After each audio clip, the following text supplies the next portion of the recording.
I've been using the iPhone 16 Pro Max every day since launch, and now that the iPhone 17 is right around the corner, I have one big question. Is it time to upgrade?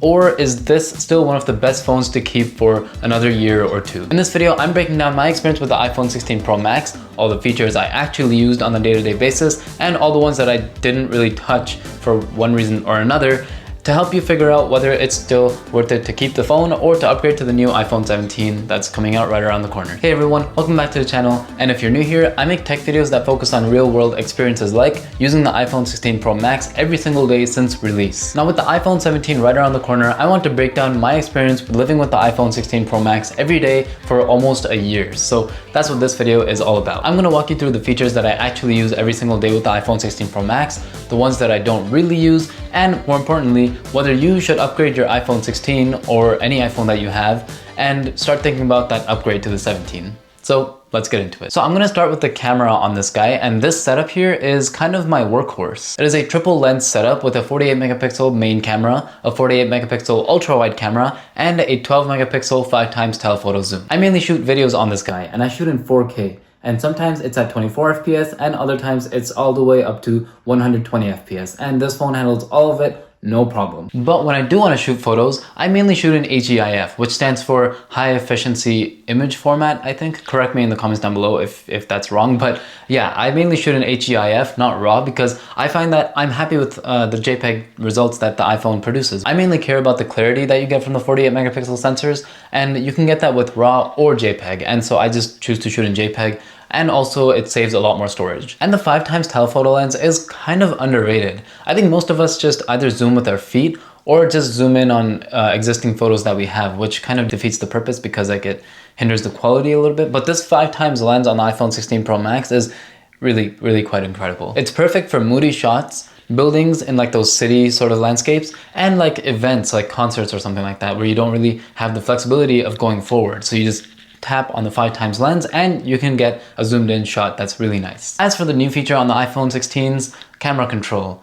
Now, I don't really use camera control for anything besides launching the camera, pretty much. It's literally just a shortcut for the camera app, nothing more or nothing less. So now that the camera is out of the way, what about what you interact with, the display? So obviously I use the display every day, but what the real highlights are with this display starts with the 120 Hz ProMotion display. In 2025, any phone that's like over $800 or something and that doesn't have 120 Hz is kind of a joke to me, or at least 90 Hz is kind of a joke to me, and Apple is no exception. The iPhone 16, the regular base model iPhone 16, starts at like $1099 Canadian, and it has only 60 Hz. There's just something about 120 Hz ProMotion smoothness that makes a phone feel fresh and new. Besides refresh rate, I use the always-on display quite a bit for instant glanceable information. The time, notifications, live activities, you don't really notice it until you don't have it anymore. So always-on display, I always use on my iPhone 16 Pro Max, and I even have it enabled on my S25 Ultra and previous Android phones also. It's just such a convenient feature. And now the next feature that has to do with the display is standby mode. I use this pretty much daily, or should I say nightly?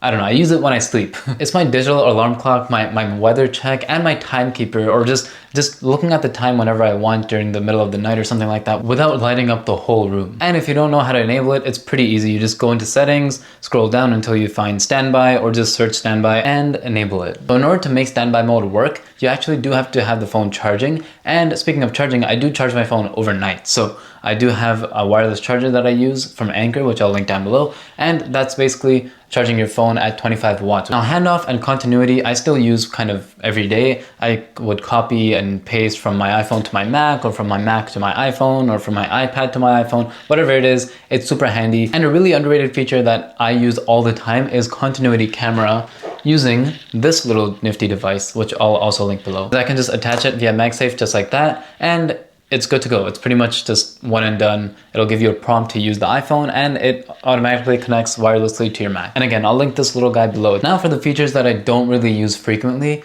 and starting with the action button. Now I set mine to launch ChatGPT, which makes sense given that Apple Intelligence works with ChatGPT, but I still forget to use it most of the time. It's definitely a cool idea, but in its current state, it's kind of forgettable. That makes me curious though, do you use the action button on your iPhone 15 or higher?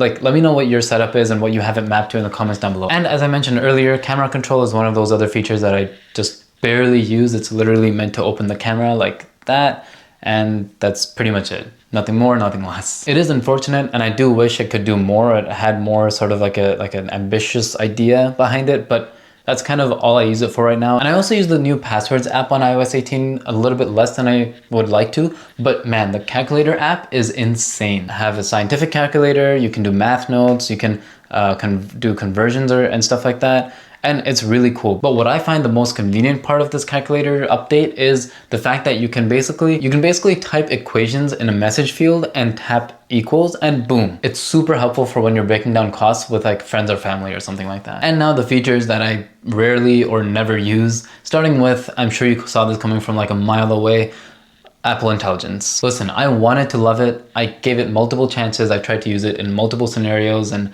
gave it a lot of opportunities. But in the end, it just kind of got things wrong. It wasted my time, it lags behind, or it just simply doesn't even work. I wish I could use it more, but Apple have just slacked in this department, and I just end up using ChatGPT or Google Gemini. That's just the unfortunate reality right now with Apple Intelligence. And as for the battery life and the build quality, well, the battery life is pretty good. It lasts me a pretty good day on moderate to heavy use. On light use, I can probably stretch it to like 2 days, but on like heavy use days, I do need to charge it up a bit, whether it's through like plugging in the USB-C or a power bank, which I'll link down below.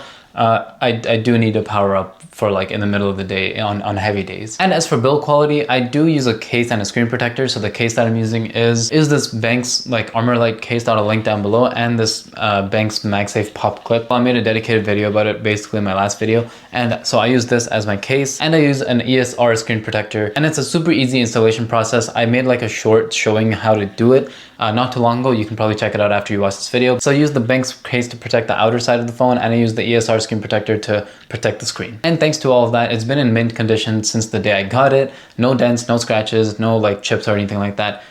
It's literally like in mint condition. So the question that we come back to is, should you get the iPhone 17 or should you wait with the iPhone 16 for another year or two? Some of the rumored features do make it a lot more tempting, like maybe there's an under display Face ID sensor, or like an updated camera array, which we saw in like leaks and photos and stuff like that, or even simple stuff like better battery life. Okay, my camera died, but I didn't want to like get up and charge the camera and just like mess up this whole shoot. So I just thought that I'd conclude it with the iPhone 16 Pro recording. So is it worth it? Probably not. We'll see. And it's more worth it to wait whether you have the iPhone 16 or whether you're gonna upgrade or not, because the previous iPhones will become more inexpensive. So if you're wanting to upgrade to the iPhone 16, you shouldn't right now, but if you're wanting to, you should wait until the iPhone 17 comes out so that the prices of the iPhone 16 goes down. But no matter what iPhone you have right now, the smart move is to wait for Apple's announcements and then decide. Unless the iPhone 17 has something really like truly special to offer, I'm most likely gonna stay put. But I'm gonna buy the iPhone 17 just for you guys, for content and so that you can see. So definitely subscribe to see iPhone 17 content. But I wanna hear from you now. I've been yapping for this whole video, so let me know in the comments down below what your phone is right now, what phone you're using right now to watch this on or to comment this on, and let me know if you're thinking of upgrading this year to the newest iPhone. If this video helped you or you found this video entertaining for whatever reason, definitely leave a like, hit that subscribe button, and I'll see you in one of these two videos or in the next one. Thanks for watching. Bye.